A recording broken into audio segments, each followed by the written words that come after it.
ESSOM HF311 groundwater flow apparatus. This apparatus is for studying the hydrological principles of groundwater flow and application of the flow to certain engineering constructions.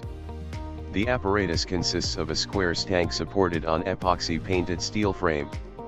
Two horizontal water inlet pipe diffusers are installed at both ends of the sand tank.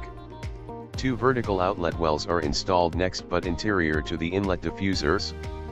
Both inlet and outlet are controlled by valves to produce various water flow tables and flow rates. 19 tappings with special filter at the base of the tank arranged in orthogonal axes are connected to a manometer at the side of the tank to indicate groundwater levels. Outside water supply is required.